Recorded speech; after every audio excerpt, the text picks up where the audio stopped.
Good morning. Welcome to Utah Law Talk. Happy Sunday.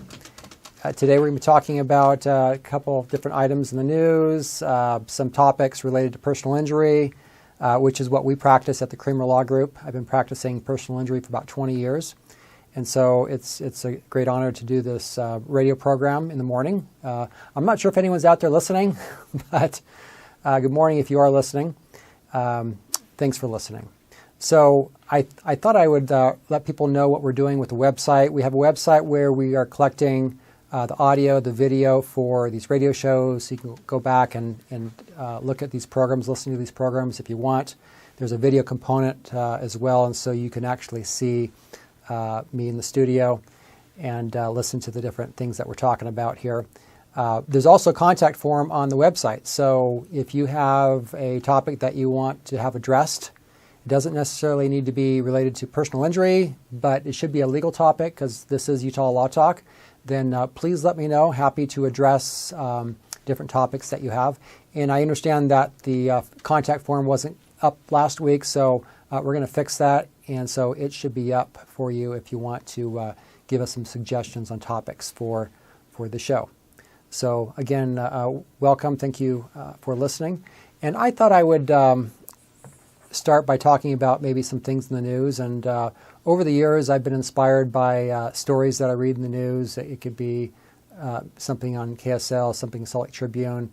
And so I've maintained had a blog for many years. And if there's a story that catches my eye, I like to talk about it. And this is actually a great way to talk about it because sometimes it takes a while to type things out and proof it. And sometimes that's a chore. But I just come in the morning and just do this, and so it's a lot easier this way to talk about these topics that are in the news or other topics of interest to people out there. So one of the things that caught my eye as I was looking through the news stories, getting ready for this morning's show, was a bill that's being proposed. Now we're in the legislative session right now, and a number of bills are being proposed, and a number of them have to do with safety on the roads, and that's my main interest, is safety on the roads. And I'm a cyclist as well, and so this particular bill caught my eye, and it's a bill which allows cyclists to roll through stop signs. And for me, I don't mind doing that. And I'm not the kind of cyclist who just barrels through a stop sign. I guess I'm always afraid that there's a cop hanging out and, is going to catch me, and I've read stories of bicyclists being pulled over, and so I don't want that to be me. So what I do is sort of more like a California rolling stop. I do slow down, and then I pick up speed. I think that's actually better exercise anyways, because if you roll through the stop, then you're actually denying yourself the chance to come to the stop and have to get going again. So it's sort of a good drill to have to stop and then get going again. It just adds to the workout, I think. So this bill about allowing cyclists to roll through stop signs is being considered right now, and one of the ways a cyclist can do that is if that intersection is clear. And so a cyclist cannot do that at a busy intersection where there's other cars. That would, of course, be unsafe, and people would be wondering what the legislature is thinking if they allowed cyclists just to barrel through any old intersection. The intersection has to be clear before a cyclist can go through it. They're supposed to slow down a little bit and then can continue. And the committee okayed this. I was actually pretty surprised by that because there's been, I don't know, it seems like there's sometimes hostility towards cyclists out there. There is this animosity, I think, between motorists and cyclists that we've seen.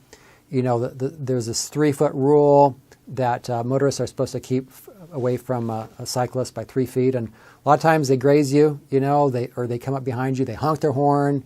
Sometimes they're pretty contentious on the road, other motorists who have a thing against cyclists. So I was surprised it cleared the committee. Now, just because it cleared the committee doesn't mean it's ultimately going to pass, and so there's going to be a lot of public comment, I'm sure.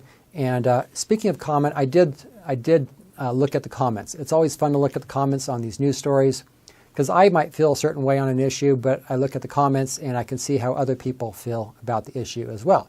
And so sometimes I'm I change my mind when I look at the comments and I see some comments that are well placed, like, okay, yeah, that makes sense. Those are good ideas. And so the comments on this story were mixed. Some were saying, that's a terrible idea. It's just going to lead to more bike versus car crashes. What are you thinking? Whereas other comments are like, that's what they do anyways. They roll through the stop sign. So, we're just legitimizing what they are already doing. And so, from my perspective, though, I think, cyclists, and I'm a cyclist, we don't want to get hit. We understand that cyclists, like motorcyclists, are not always seen on the roads. You've seen those bumper stickers stop or start seeing motorcycles. They should have one for bicycles as well. Start seeing bicycles. And so I myself have had a few close calls out on the road, and I realize people don't always see us. And, recently, the past few years, they've come out with some new lighting that you can put on your bike. We like to wear bright colored jerseys and things so we're visible on the road. And so I myself don't want to get hit. And so I'm not going to put myself in a situation where I'm going to get clobbered by just running a stop sign. So I think most reasonable and safe cyclists would also do that as well. And if the law allows us to slow down and then coast through an intersection, I would think that the majority of the cyclists would be responsible with that. And then we're not penalized for going through the stop sign for doing something maybe that we do anyways. But for me, again, I think there is a lot to be said for actually stopping or slowing down most of the way for a stop sign, then picking up. I just think it's a good workout overall. But if you're commuting, you're trying to get from point A to point B, I can see where, that this bill might be a nice thing, especially if you're out in a rural area. There's no one around. Why would you stop for that stop sign? Now, if you're in a car, yes, you definitely should stop because a car has the potential to hurt somebody.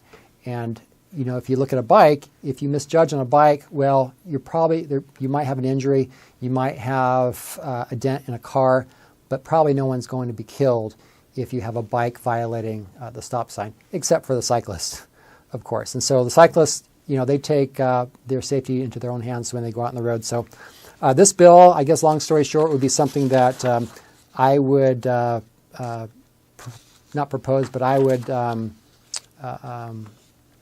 I think the bill should pass, and so I agree with the bill. It's not something that I would have come up with myself, but I don't disagree with it, and I think the cyclists in general will like it.